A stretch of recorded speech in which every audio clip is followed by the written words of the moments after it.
Le paludisme est l'un des problèmes majeurs de santé publique au Mali. Selon l'annuaire statistique du système local d'information sanitaire SLIS, en 2014, les formations sanitaires ont enregistré un total de 2 590 643 cas suspects de paludisme, 39,78% des motifs de consultation. Les enfants de moins de 5 ans et les femmes enceintes sont les couches les plus affectées par cette maladie. Selon l'EDSM, enquête démographique et de santé Mali, la prévalence nationale de la parasitémie est de 52% chez les enfants de moins de 5 ans.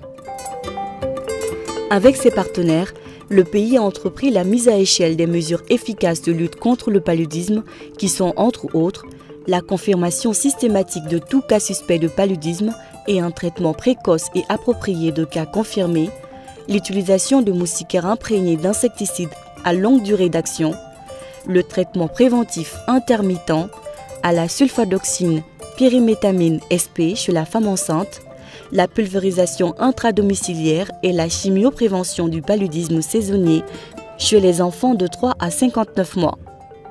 C'est ainsi que 2 projets de l'USAID, Service de santé à grand impact, SSGI, et Kenea Djemokan, KJK, ont appuyé en 2015 le Programme national de lutte contre le paludisme PNLP pour la mise en œuvre des stratégies de lutte contre le paludisme dans la chimioprévention du paludisme saisonnier, CPS, chez les enfants de 3 à 59 mois, dans 4 districts sanitaires, Kita, Oussoubidiania, Kai et Kolondieba.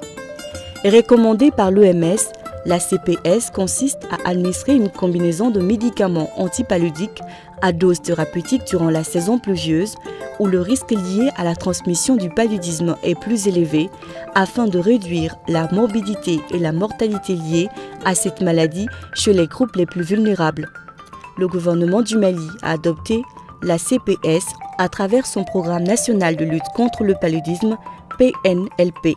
Il faut reconnaître que c'est une stratégie vraiment recommandée pour des pays comme le nôtre, où nous avons plus de 60% des cas de paludisme pendant une période de 3 à 4 mois, qui correspond généralement à la période d'hivernage. Mais nous, du côté de l'initiative du président Obama, on a décidé d'abord de piloter ces programmes à Kita pour voir réellement l'impact, en les comparant avec un district témoin qui est Bafoullabé. Et le résultat est vraiment impressionnant. Le Mali a pu réduire le paludisme de 17%. C'est fort de tous ces aspects et conscient de son apport dans le domaine de la santé des Maliens que les 2 projets USAID, SSGI et KJK ont accompagné la campagne qui s'avère être une solution importante dans la réduction de la morbidité et de la mortalité chez les enfants de 3 à 59 mois. SSGI a appuyé surtout la région d'Okaï et de Sikasso pour se joindre aux efforts nationaux de chimioprophylaxie du paludisme chez les enfants de 3 à 59 mois. L'évaluation qui a été faite et les rapports compilés ont montré une atteinte globale de plus de 98%, ce qui dépasse largement le taux fixé par le niveau national. Cependant, il est clair que la communication pour la campagne CPS joue un rôle capital pour réussir l'objectif de la campagne qui est de cibler au moins 90% des enfants. Un label existe heureusement en ce sens puisque KJK, le projet communication et promotion de la santé, celui qu'on nomme le projet jumeau de SSGI, s'occupe du volet communication. Le premier stade de la communication, c'est l'information. Il faut donc que les gens aient l'information. Ensuite, il faut les éduquer dans la mesure où il faut leur expliquer comment on prend le médicament, comment on fait ceci, comment on fait cela, s'il y a des effets secondaires, etc. Donc, il faut donc communiquer. Et c'est ce que nous avons fait à travers le spot TV, à travers l'utilisation des médias de proximité, à travers le porte-à-porte, les visites à domicile, l'utilisation des crieurs publics, des médias traditionnels, etc. pour amener la population. D'août à novembre 2015, SSGI et KJK ont appuyé la CPS à effectuer 4 passages mensuels dans les zones cibles. Les populations de ces localités ont été informées à travers les différents moyens de communication traditionnels et modernes. Je suis le président du Récotrat de la commune. Donc s'il y a vraiment un problème dans ce pays, nous sommes les premiers responsables. Raison pour laquelle je me suis impliqué jusqu'au bout. Vraiment, on a eu beaucoup d'avantages. Cette année, il n'y a pas eu beaucoup de malades.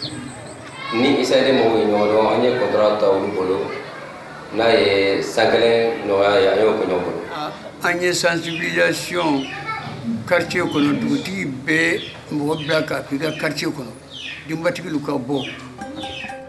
Les populations des zones cibles se sont largement mobilisées et ont accueilli d'événements comme il se doit.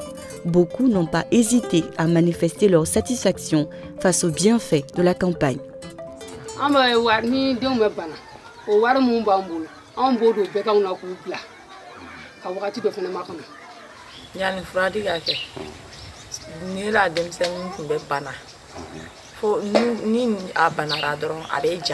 Mais depuis Fradi Ngadam Nekata Salona, Fouablanina, Ama Banare qui l'a Kumate Kajala. Elle n'a pas mis en répondre pour le Nangla sur communiquant en Sikapoka Satan.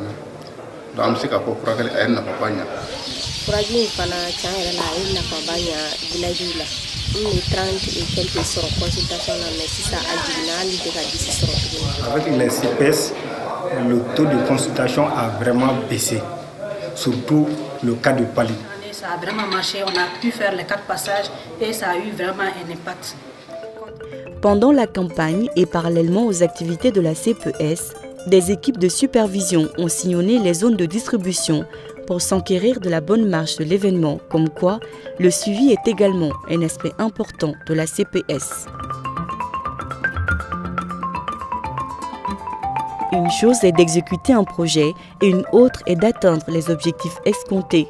Pari réussi pour la CPS, l'ensemble des acteurs et les bénéficiaires.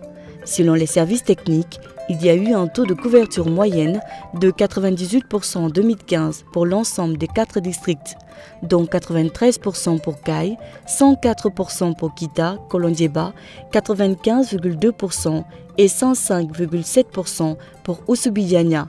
Des résultats satisfaisants à en croire les responsables de ces localités. Avec le projet USAID Service Centre Grain Partenaire Djemouka, nous avons pu faire respecter les 4 passages de Kolondieba entre août et novembre. La satisfaction a été aussi visible sur d'autres plans avec des changements de comportement. On a eu donné au départ, mais vraiment à la fin, il y a combien parce qu'avec la sensibilisation, il y a combien vraiment n'a pas de peine.